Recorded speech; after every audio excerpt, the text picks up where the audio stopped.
This morning, Mike Buchanan has agreed to lead us in the Pledge of Allegiance. Rotarians, please join me in the Pledge of Allegiance to our nation's flag. I pledge allegiance to the flag of the United States of America and to the republic for which it stands, one nation, under God, indivisible, with liberty and justice for all. And Corinne Wool, the four-way test. Fellow Rotarians, please join me as we say the things that we think, say, or do.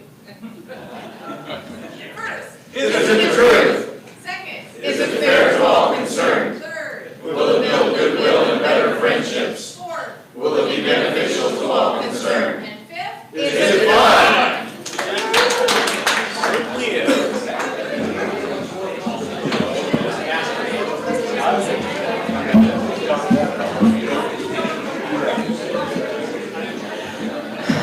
So, for Rotarians, we have. Hi, Kim. Hi. And everybody needs to pay attention because you could miss something. Karen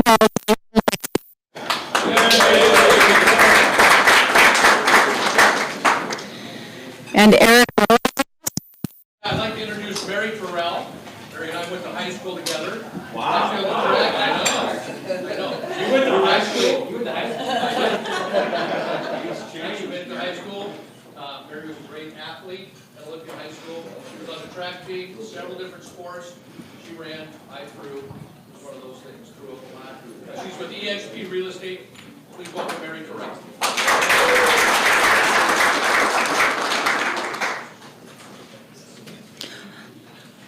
And Jeff has a guest as well. Yes. Brought Marin, my wife. She's the reason I get invited back to places.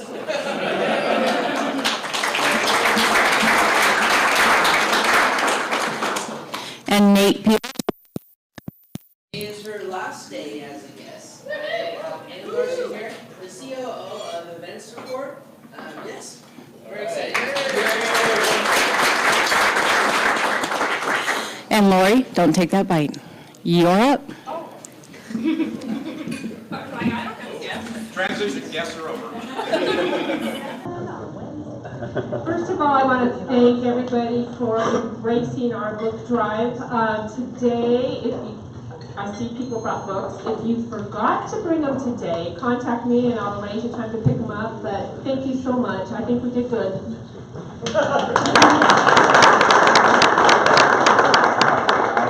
Len Bosher, you have announcements? Yes. Put it together for Len. All right, good morning, everyone. First of all, the fun one, social tomorrow. And I'd like to throw out a special thanks to Crystal. Crystal, we're going to do something a little different tomorrow. First of all, it's at Top Rung up in Hawks Prairie. And Crystal's going to start off the meeting at 4 o'clock. 4 o'clock. So that some of the first people that want to get out and get to something a little bit earlier, you now have the ability to do it. So let's hear it for Crystal. And those of you who get out at normal times, come when you can. I'll be showing up probably about 5:30, so you can all leave before I show up, because I'm sure that'd be a good Okay, now something a little bit more official. I sent out an email on Sunday. This is kind of a follow-up of that, and I just want to make sure I get all the points on it. So per Gateway Rotary bylaws, our annual meeting and election will be held on the first first meeting in December, which will be December 5th this year. At that meeting, an election will be held for the positions of President, Vice President, Secretary, Treasurer, and one Director position at large. To point out, the President-elect position is not up for election. Janine will move from Vice President to President-elect next year. Yay!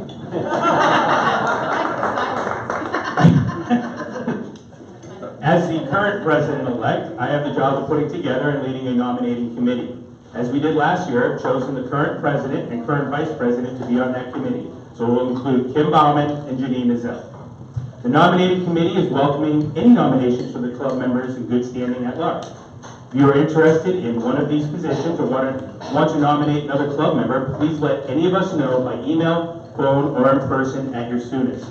The nominating committee will publish its recommended slate on November 5th by email and present it back to the club verbally at the November 7th meeting.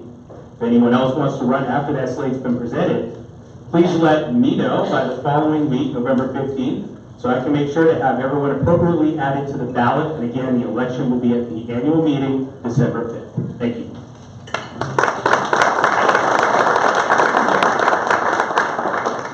Madeline White. Let's hear it for Madeline.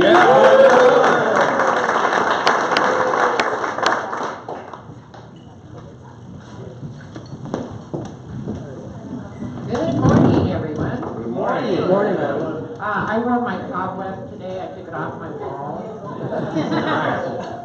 So today we have the pleasure of inducting a new member. So would Ann Larson and Nate please come forward?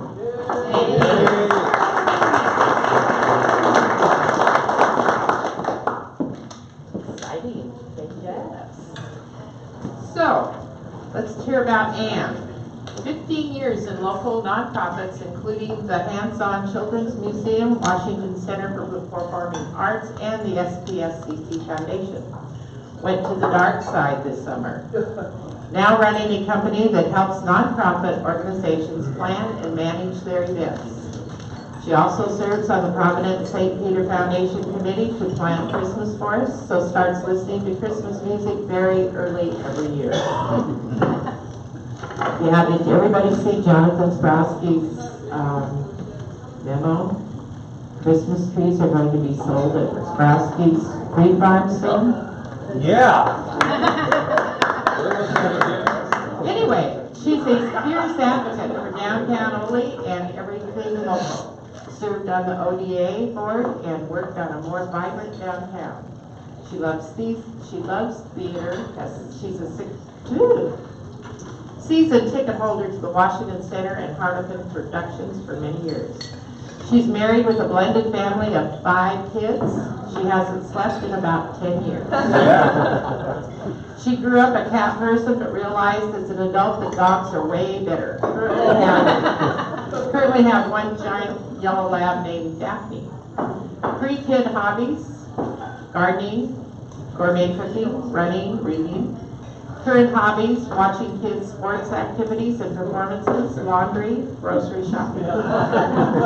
Passionate about helping the community be a great place to live, raise kids, work, and play. And she's excited to join Gateway Rotary, especially because you will not ever ask me to sing. And what is your favorite book? Number 5 kids, so it's been a while since I've Dr. actually read a Seuss? book. Somebody with 3 heads in hand. Yes. Probably the Poison Wood by Barbara. Love that book. All right. Poison Oak, here you go, Nate. It's like, You're lucky you wear a sweater. Watch your shit. All right, fellow Rotarians, help me welcome Ann Larson.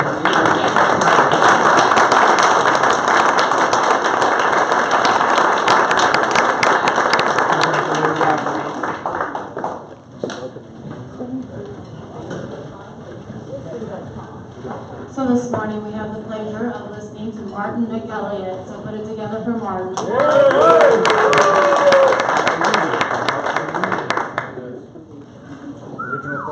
Original poetry.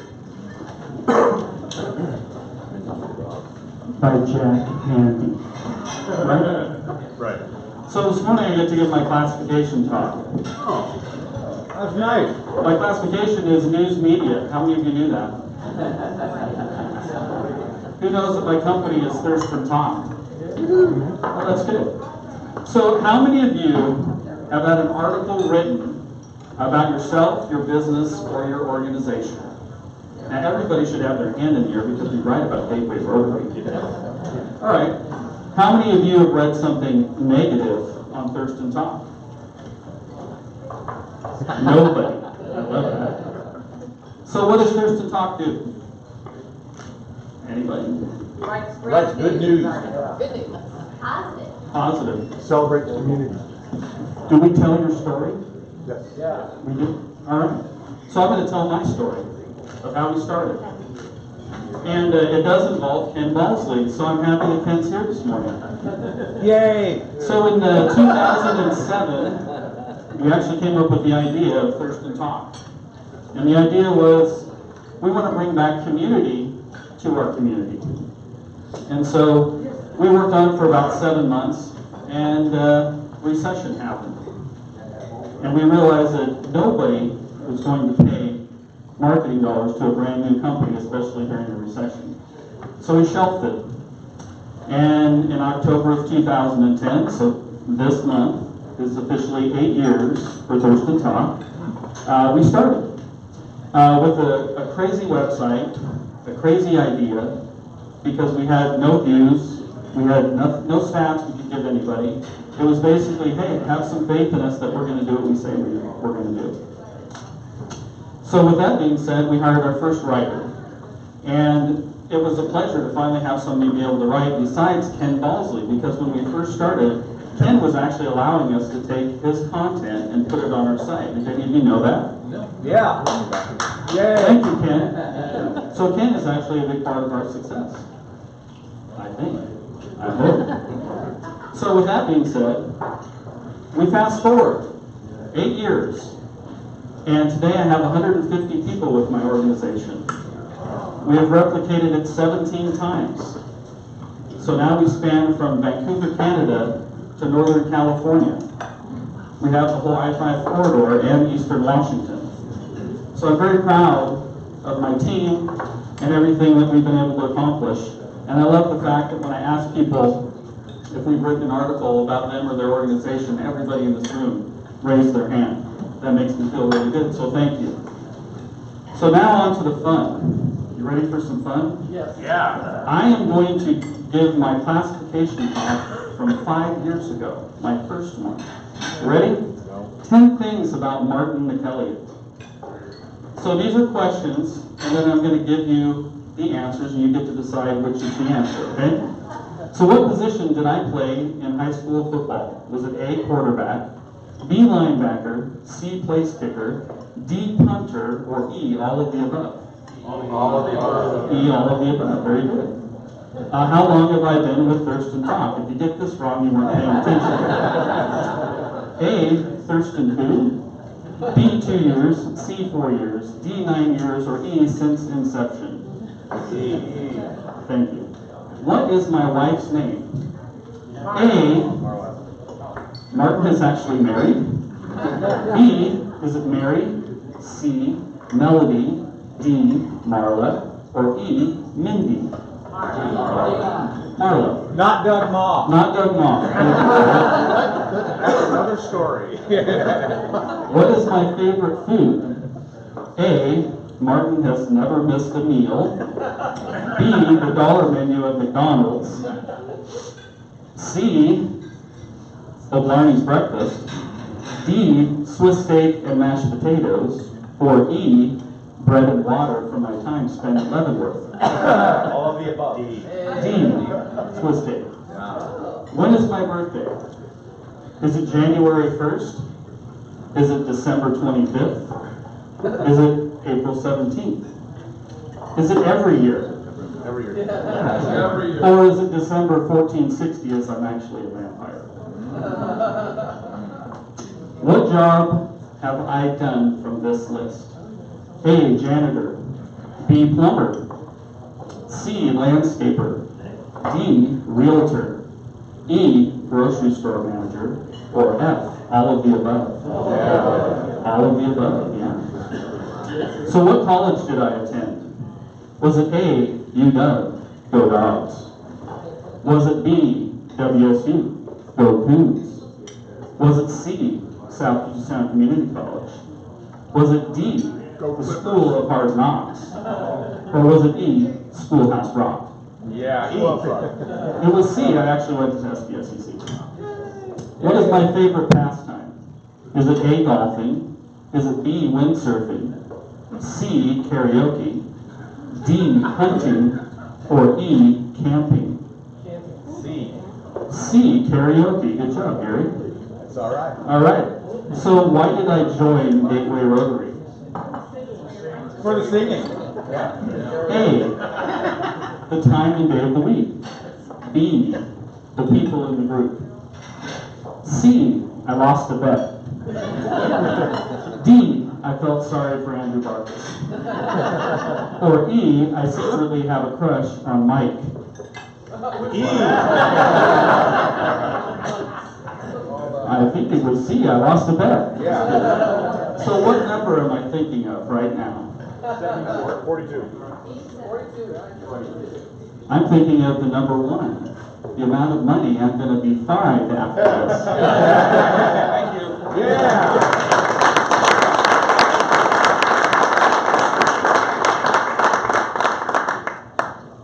Thank you, Martin. Next is Doug Mah for the Political Forum. Please welcome Doug.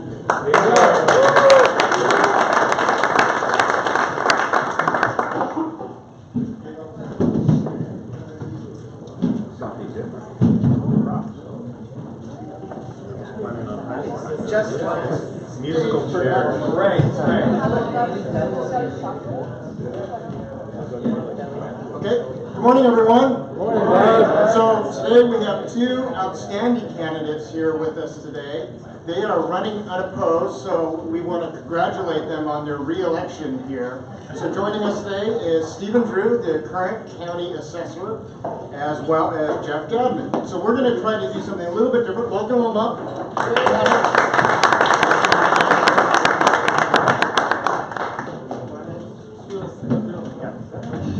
So, do you think we need to touch the mic today? I think we should just go ahead and just, hold it and go back. Yeah. So, normally we do this a little bit more formal. So, but today is going to be a little bit less formal. Why don't we just start with a little bit of an introduction, kind of who you are and what office you serve in and how long you've been in office. Start with Steve. Yeah, he's our guest, right? Absolutely. Yeah. Good morning. Good morning. Well, I'm Steve Drew. I am your Thurston County Assessor. I've served almost 2 terms, 8 years. Prior to that, I was an independent insurance adjuster licensed in this state. Did that for 30 years. Ran my own company for 18 years. What else you want me to talk about the office? We're just going to keep it going here. I'm Jeff Gadman, Thurston County Treasurer. I've been Treasurer since February of 2017. It's my second unopposed race. I've been in public service for over 32 years, if you don't count any of my younger community volunteering time. So very, very proud to serve you. So we heard from Ann Larson that she started out as a cat person, but then now is a dog person. And I know both of you guys have pets. So cat or dog? Dogs. I lack offense, so cat. Okay, that's good. So now, sometimes I've been wanting to get the roles of the assessor and the treasurer confused. And you know, maybe that's just me. Yeah. So kind of, yeah. So specifically, what are the the functions of the assessor's office versus the treasurer?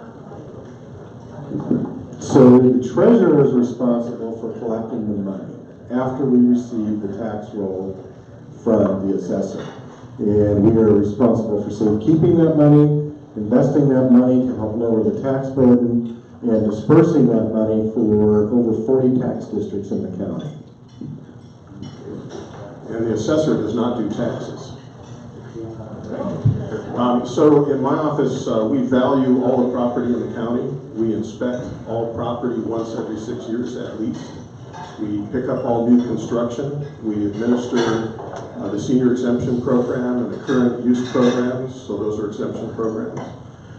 We map all of the parcels, so every time there's a subdivision that comes to our office to be mapped, and we keep the permanent records of that, and that is embedded in the county's imagery, so that when you visit the website, you can look at your parcel or look at any parcel in the county. So now, you both are very politically active. Can you give us a little bit of background about kind of how you got into politics?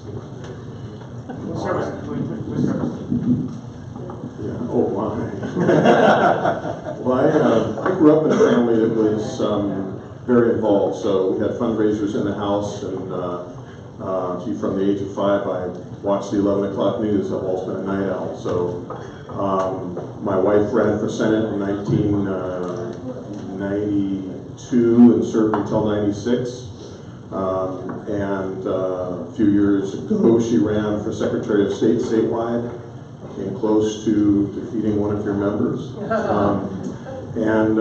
We've always enjoyed the political process, so not so much the sniping, and certainly not the partisan fighting that goes on these days, but very much the service on the local level, state and federal level, and being involved in that. So between us, my wife and I, we've run campaigns, we've volunteered for campaigns, and we've been candidates. I ran for city council a couple times in Issaquah, and it was a difficult choice for me to give up my private business for public service. I did that because I wanted to lead a team. Thank you. So I wasn't really politically active until 2010, but some of you may know this about me. I do spew out an occasional opinion. Grew up in a house, my dad's bachelor's degree is in political science, so I've always been aware of politics and what's going on. And when the kids in Marin finally got tired of me just aimlessly spewing my opinions, we decided that it was time for me to see if I could make a difference. And that's why I got into politics, because I think I do make a difference. I want to represent people. I don't like the partisan sniping. I think that is a misplaced thing in our culture today. And I just really enjoy feeling like I'm being part of something. So as I recall, you guys actually ran against each other at one point. Is that correct? Yes, we both ran in 2010, and I do have to say that I was beaten by the better assessor candidate. It was after I lost the primary, it was very easy for me to support Steve. It's an interesting process when you've got multiple candidates and you show up at forums and you are asked, why are you running? What are your 3 reasons? And what I saw with Jeff is that we were running on the same things and really the same values that needed to be restored in the assessor's office.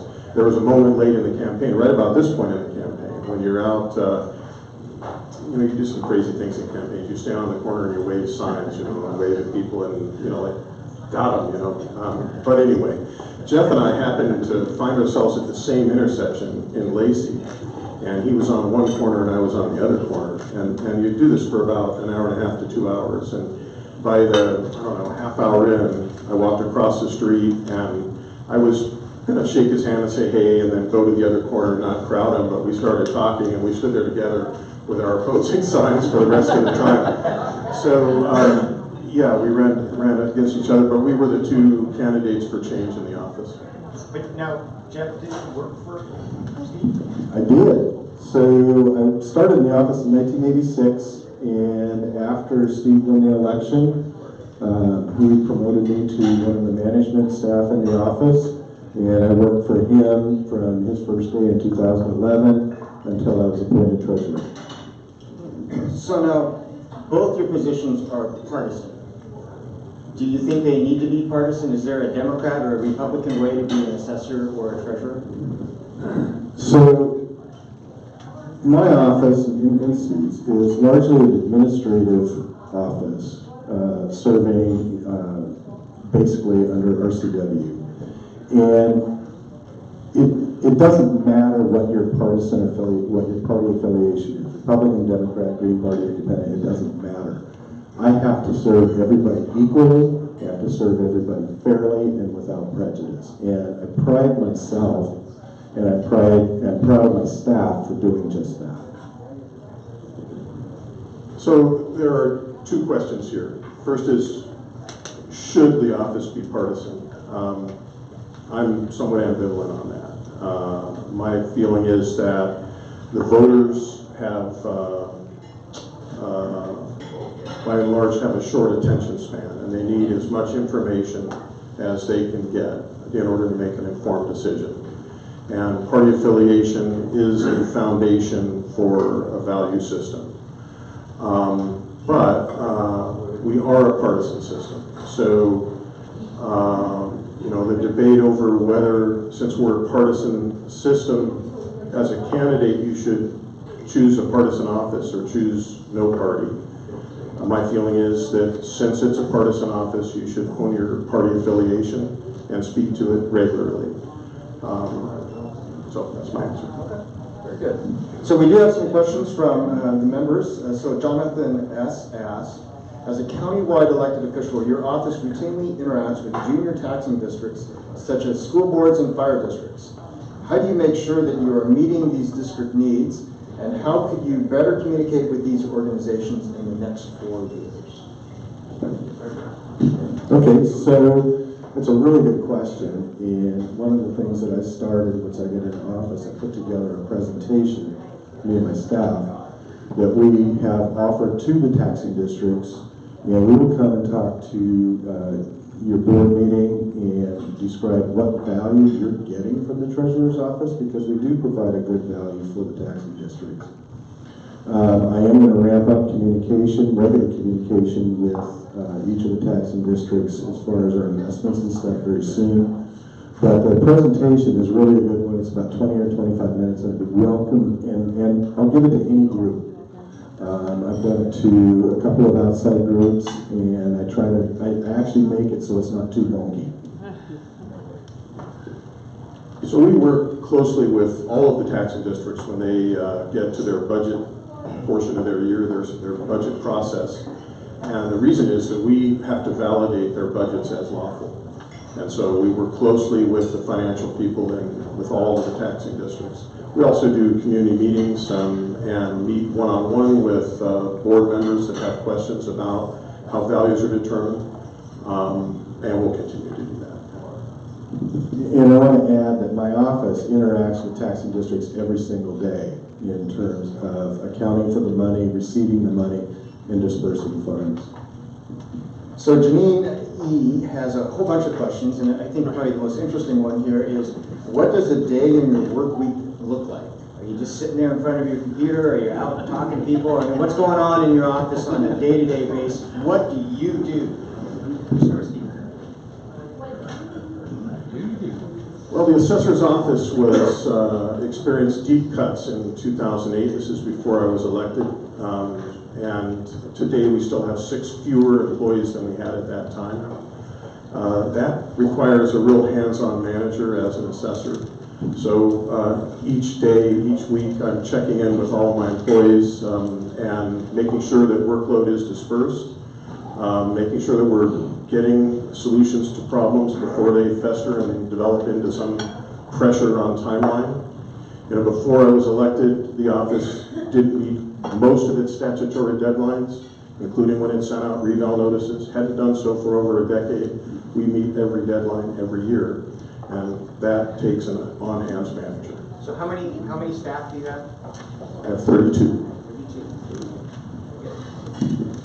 And I've got a staff of 12, so there's 13 in the office, including me. And my typical day is email. Oh my God. But we do a lot. The treasurer's community in the state, you guys are all very, very lucky. It's a very, very close community, and we support each other because we're all working for the same thing, which is to safeguard your money. So I am involved in some legislative stuff, trying to figure out how laws can be tweaked to better serve you. Overseeing the staff, I've got very capable managers, and I pretty much let them do as they see fit with my approval. I'm there to be a support person for the office, and occasionally I do have to step up and put the weight of the elected official into a message, but that fortunately doesn't happen very often. So I think Stephen kind of touched on this. What has been your biggest challenge since stepping into office? Well, it has been funding. You know, our budget was cut twice more after I took office. We've reorganized twice in order to more efficiently disperse our resources in order to get the job done. It's a challenge every budget year. Even this budget year, my request very small this year was an enhancement of just $22,000. That $22,000 broke into two categories. One was $2,000 to fund employee tools. So the union contract was modified to allow for my field employees, to require that my field employees have rain gear, and that has a cost.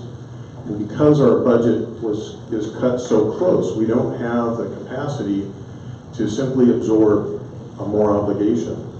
And so we requested a small budget amount to offset that current and future costs.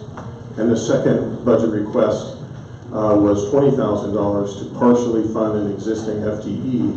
And that FTE is funded by REIT dollars. It's paid on excise tax fees, and it's just a portion that goes into a fund for, at this point, for assessors and part of it for treasurers. And that the inflow for that fund does not fully fund the FTE.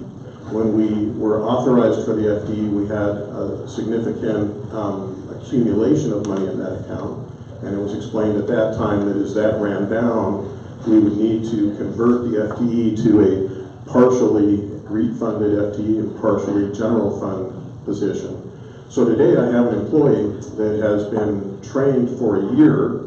You have to work 1,000 hours under an accredited appraiser in order to be accredited, and he's now to be accredited, and I would lose that employee if I don't get an infusion of funds each year to supplement the REIT inflow.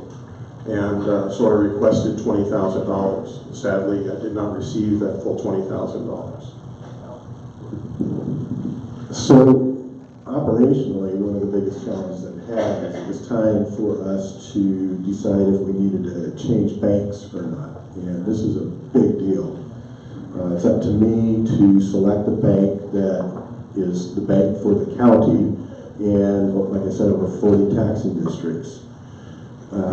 Thurston County, we have over $4.5 billion a year that goes through our office. And so there are only 6 banks that operate in the state right now that are big enough to handle that. And the banking industry is changing. They're trying to get everybody to go online. And so one of my biggest challenges is to try and put as much of our operations online as we can and get rid of the physical paper. One of the things I introduced this last year is electronic billing. Sign up for it, it's great. You'll get email reminders and messages from us. Short term, one of the biggest challenges that I had was just a spurt, but last year, April 29 and 30, the first half taxes were due, this year. And because of the confusion that was caused by some of the wrangling in the legislature over the property taxes this year, people waited. And so I ended up with a lobby out into the main courthouse lobby full of people that were paying their taxes at the last minute. The staff has been modified over the years because the walk-in traffic has been reduced. So now all of a sudden I've got staff from 2018 handling a customer load from 2005. So that was a couple-day challenge, but we went through it. So who is the bank for Thurston County? So I am the bank for the taxing district and for Thurston County, but I have to have a banking institution. We just chose to continue operations with KeyBank because they have given us the best customer service, and with the way that earnings credits, I'm not going to bore you, but basically our banking costs end up being virtually zero for the year. So, Doug, I believe you were on the board of Lost Employees Credit Union, I don't think that question is really. And I want to say, last year the treasurers in the legislature, and I think they're going to try again this year, trying to get credit unions recognized as public depositories. That bill did not get through to the final passage last year, but that's going to really help a lot of the rural communities where these bigger banking institutions are closing branches and stuff. Big banks. Let's see. So you've already been essentially re-elected. So what's next in the next 4 years for you? party.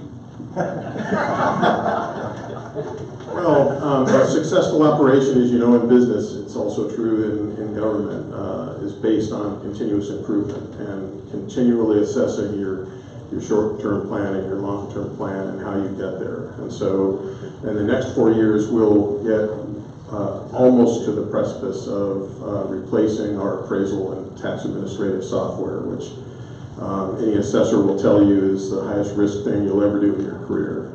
But it's time. And 4 years ago,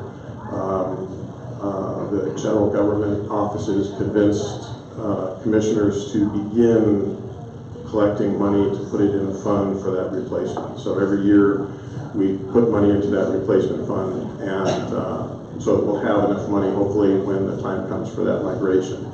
So that's probably the single greatest challenge that is in the 4-year period.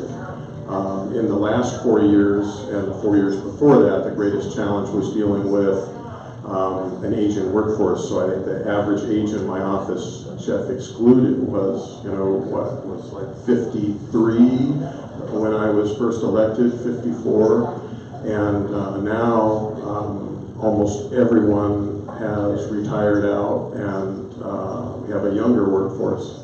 So I went from the challenges of an aging population and the benefits of institutional memory that went with that. We have long-term employees, to now beginning to learn how to manage the challenges of a younger population, children and families and all of those good things. But they do, when you're tight for staff, confound you at times.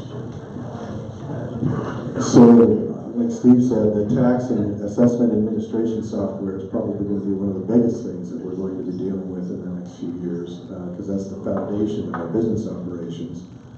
We're getting ready to go online with electronic excise affidavit filing, so e-read. And then one of the biggest challenges is that the idea of e-billing and e-payments continues to evolve. People are asking for it. Other people are saying, don't change the way you do business. So it's walking that line there between the traditional way that we billed and collected taxes and meeting new demands that people are asking for in terms of electronic billing and electronic payments. So when you're out walking around and people find out what you do, what's the most common question you get and what's your answer? First question I get, is my money safe? Yes, absolutely. And the second one is usually along the investment lines. Different from someone like Eric, our very number one thing has to be security, and number two has to be liquidity. We need to make sure that you never lose your money, and we need to make sure that the money is available every day. So we invest every dollar every day, but that money is still available because of the way that we invested in some short-term things. Then it is return. And so our return, right now we're at a little over 2%, which we are really excited about because 2 years ago it was less than 0.5%, so we've actually quadrupled the return. And that's just a function of what's happening with government interest rates and stuff. So I explain that to people, why we don't do things like corporate bonds. They're just a little bit too dangerous for what we want to achieve for you as taxpayers. Well, that has changed over the years. 8 years ago, the office had a 3-year backlog in appeals. 8 years ago, the office had its hours reduced. The relationship with the taxpayer was adversarial. The reaction of leadership, and therefore the culture in the office and the staff, to an appeal was defensive. Having changed that, the relationship with the taxpayer has changed. So honestly, the most frequent thing that happens in public is someone comes up and says, hey, I reached out to your office and they were so helpful. We do still have challenges. We do not have a backlog in appeals. And we are open 8 to 5 days a week, and we pride ourselves in our customer service. But the State Board of Tax Appeals has a 3-year backlog. And so if you're a property owner, whether you're business or residential, and you have an appeal, and it goes through the Board of Equalization, and they change the value, and it is not substantiated, and we can't not appeal that to the state board, then that goes into that backlog of the state board. And for the next 3 years, you're faced with appealing your value, thinking that you should get it reduced because of the DOE's first determination, only to find out 3 and sometimes 4 years later that the value is overturned at the BTA and that all of that energy was wasted. That's very, very frustrating. But to speak to that for another moment, it is my duty. I took an oath of office to assure equity and property values. That means that and we do get things wrong, so that's not the point. We change a lot of values during the appeal period when issues are brought forward and we research them and find that a change is in order. However, when a value is changed at the Board of Equalization and that is not substantiated or supported by sales, then I'm duty bound to appeal that to the state board. So that long process of getting your value question resolved finally is very frustrating for taxpayers. And so I not only spend time in the legislature on assessor priorities, changes in the senior exemption law and so on to improve that, but I also spend time in the legislature advocating for the State Board of Tax Appeals funding, because that today is the biggest time consumer in our office. That backlog drives work in my office and frustration for taxpayers. And I did not, for my investment friends, I did not mean to categorize corporate bonds as dangerous. They're not dangerous, they're just riskier than what a government investor wants. So maybe as a former mayor, I just get the wrong question, because the question I always get from constituents is, how come my property taxes went up? You guys don't get that question? Okay, there's the elephant in the room. Why did they go up so much? Yeah, basically, taxes are going to increase.